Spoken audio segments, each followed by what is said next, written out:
Welcome back to episode 2, and this is all about finding your own regulation. So, in episode 1, we talked about the fact that calm isn't a personality trait. It can be a set of actions or habits that we do repeatedly and consistently to have a particular outcome. We looked at the idea of social emotional contagion, the fact that when we are calm and steady and grounded, that can actually positively impact the people around us and vice versa. Now, we can't talk about calm without also talking about regulation. And there's heaps of research around not just regulation, but co-regulation. We might hear this a lot when we talk about parent-child relationships, this idea that we have to, or a child has to co-regulate before they can regulate by themselves. And I just think about that word regulation. What does it mean? When things are regular, it means they are consistent, steady. If we think of a regular heartbeat, we're thinking of something that is rhythmic.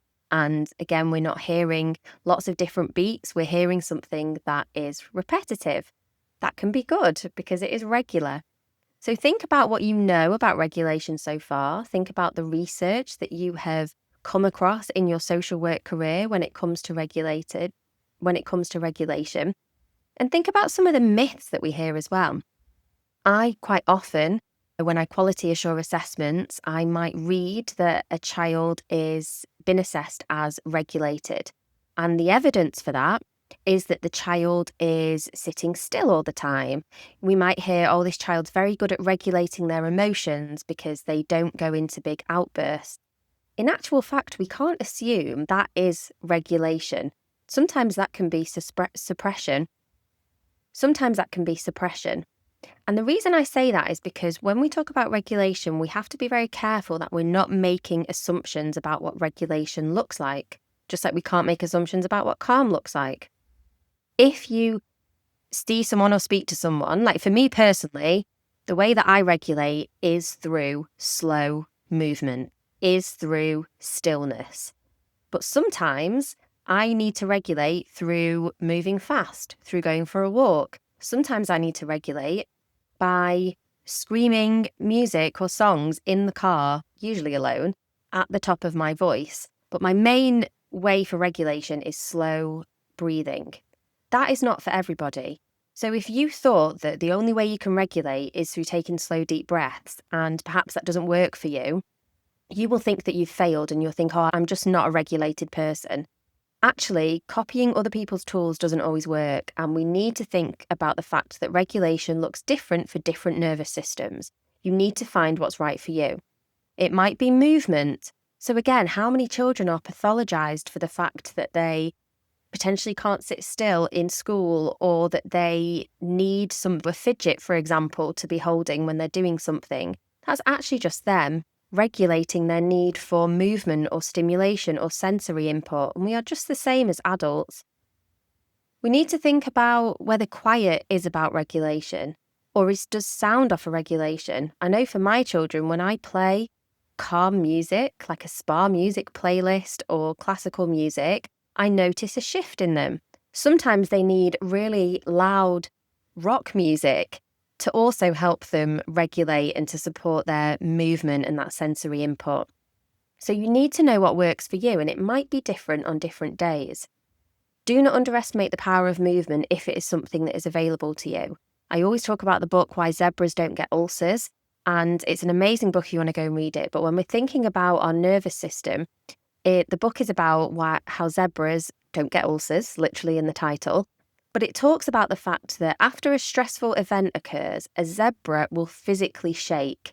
And the reason that zebra physically shakes is because it is a way of them releasing all the stress hormones in their body. How often have you been in a situation as a social worker or in your personal life where you come away from it and you feel tense because you have actually been holding or tensing your muscles because you've been potentially in a fear or a freeze response? It happens to me sometimes if I'm driving long distances, for example, and I don't realise how tense my arms are from holding a steering wheel because maybe I'm going down a long country lane and I'm not a very confident driver at times. How often does that happen to us?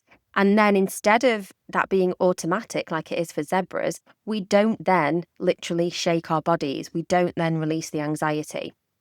So what I would like you to do today is choose a 2-minute pause that suits you, whether it is a movement, whether it is stillness, or whether it is some structure like an activity, like doodling, for example. There are so many things we can do.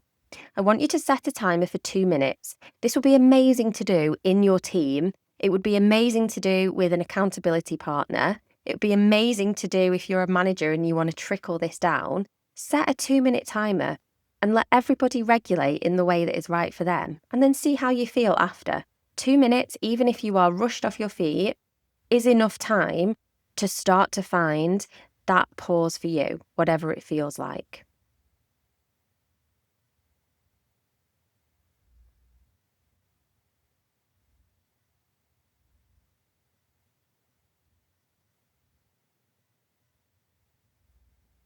Remember that this reset is a starting point.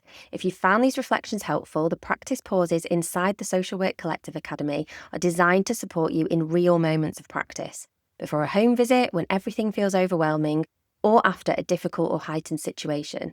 There is even a specific practice that focuses on movement, if that's something that's available to you. I am there guiding you through. And a journaling practice, because I know that sometimes if you don't do it in the moment, you're not going to do it at all. So these aren't just designed for people whose regulation points are about stillness and slowing down. They are actually designed for people whose form of regulation is about moving their body and shifting the energy. Everything is designed to help you think clearly, make safer decisions, and move forward without carrying everything alone.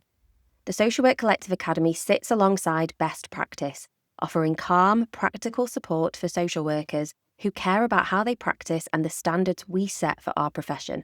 You can find out more and join at socialworksorted.com/the collective. All the links you need are in the description box and show notes. Thank you for taking the time to pause, and I will see you for the next episode.